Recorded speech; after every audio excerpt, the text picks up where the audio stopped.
Labor Day gets sold as a long weekend. Carnivals, cookouts, consumerism. You earned a break, we're told. But beneath the smoke and the slogans are the hands that built the bloom. The farm workers who harvest in heat. The seamstresses stitching through the night. The miners pulling metals for our phones. The drivers moving our everyday lives. This video reclaims Labor Day as remembrance, resistance, and rebirth, and gives us 3 soul-level actions to honor workers today. This is Sprout from Darkness. What began as a sanctuary for healing has grown into a living emporium of enlightenment, a hub where seekers, scholars, and changemakers gather to change narratives and spark transformation. I'm Issa Rose Sophia, your mythic analyst and soul scribe. We walk a spiral path: storytelling, scholarship, soul work, and solidarity. Always sovereignty. The garden that needed many suns. Once there was a garden that would not bloom. Each dawn, a single sun tried to feed every stem, but the roots hungered for more than light. So the world answered with many suns. Hands. Hands that planted, hauled, forged, stitched, coated, cleaned, and delivered. Some hands were praised. Many were punished. Under the color line, a line drawn to sort who belongs and who does the heavy lifting. Ancestors across the earth bore the weight. Enslaved Africans, indigenous peoples, dispossessed from their homelands, Chinese railroad workers, Irish and Italian laborers, Puerto Rican and Mexican farm workers, Caribbean, South and Central American migrants, South and Southeast Asia garment workers, miners in Congo, and so many more. The garden drank their days. The bloom belongs to them.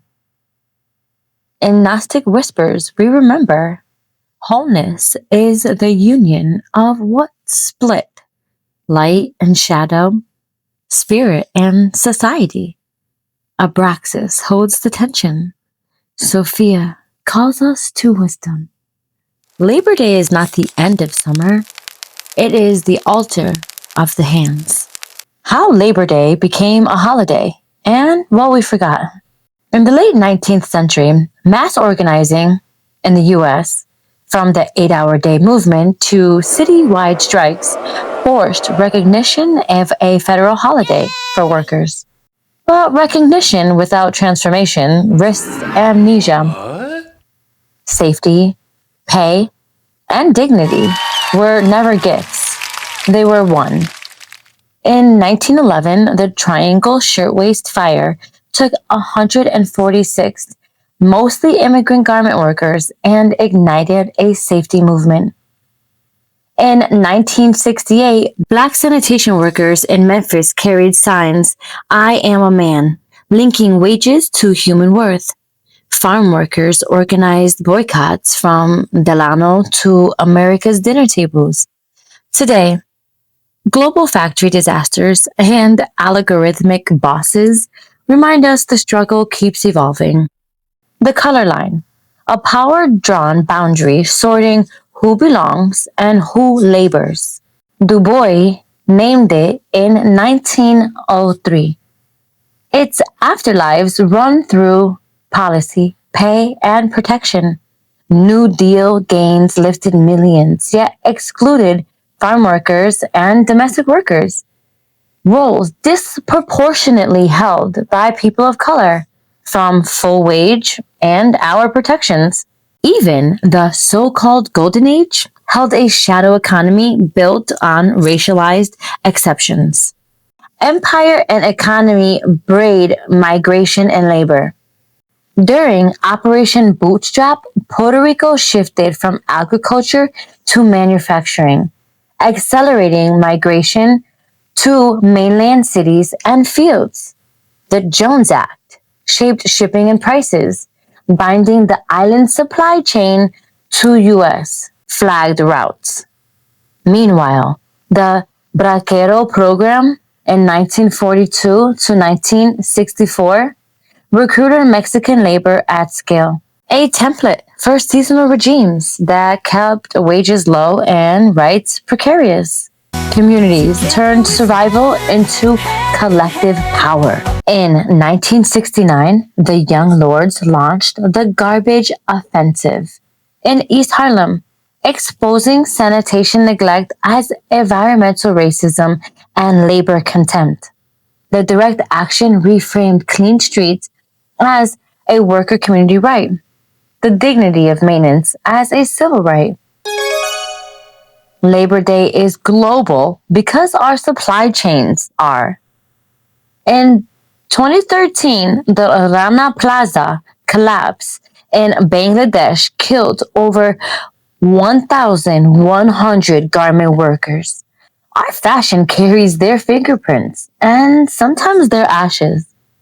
Safety accords improved conditions, but the pressures, speed, price, union busting, they persist. Remembrance must become responsibility. Heat is a frontline hazard for farm, warehouse, and delivery workers. A national heat standard is being pursued to set water, shade, and rest baselines. Meanwhile, gig workers navigate algorithmic supervisors and visible bosses that set pace and pay by code. New century. Same question. What is a life worth on the clock? Mendez versus Westminster, 1947, helped crack school segregation for Mexican American children years before Brown versus Board. Proof that labor, education, and civil rights are a single braid. When we honor workers, we honor every fight that made their kids' classrooms, wages, and futures possible. Where scholarship ends, soul work begins. If you're able, pause and prepare. A bowl of water, a pinch of salt, a piece of bread or fruit, and a small flame. Breathe in for a count of 4, hold for 4 seconds, and breathe out for a count of 6. Touch the water. Whisper, for the hands that harvest and clean, for the hands that sweat and mend. Lift the bread, for the hands that feed and deliver, for the hands that risk and organize. Now, placing your hand to your heart, set the intention. May my choices reduce harm and increase dignity. May I remember the hands, seen and unseen. So what is solidarity? What are 3 actions we can take today? Honor is a verb. 3 tiers you can do today are 1. Personal. Audit your cart. Choose at least one item to source more ethically, union label, fair trade, or worker owned. Tip service workers generously.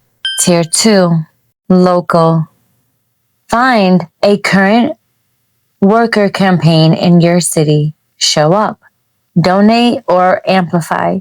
Ask one small business you love what it would take to be more worker-centered. And 3, systemic. Learn your rights. Advocate for stronger heat protections, fair scheduling, and the freedom to organize. Vote with clarity about labor platforms. Creators and students.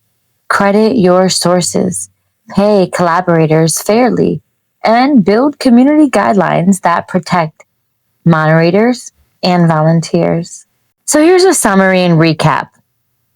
1. In this episode, we reclaimed Labor Day through a story of many suns, which are many hands. Then we traced history and policy, From the color line and New Deal exclusions to Bootstrap, Bracero, the Young Lords, Rana Plaza, heat and gig work. Then we practice the simple ritual of remembrance, as well as naming 3 action tiers: personal, local, and systemic. Core truth: the bloom belongs to the hands, and our wholeness requires honoring them. If this nourished you, like, subscribe, and comment whose hands you're honoring today. And share this with someone who needs both scholarship and spirit. In shimmer and shadow, petals and thorns, may we bloom together.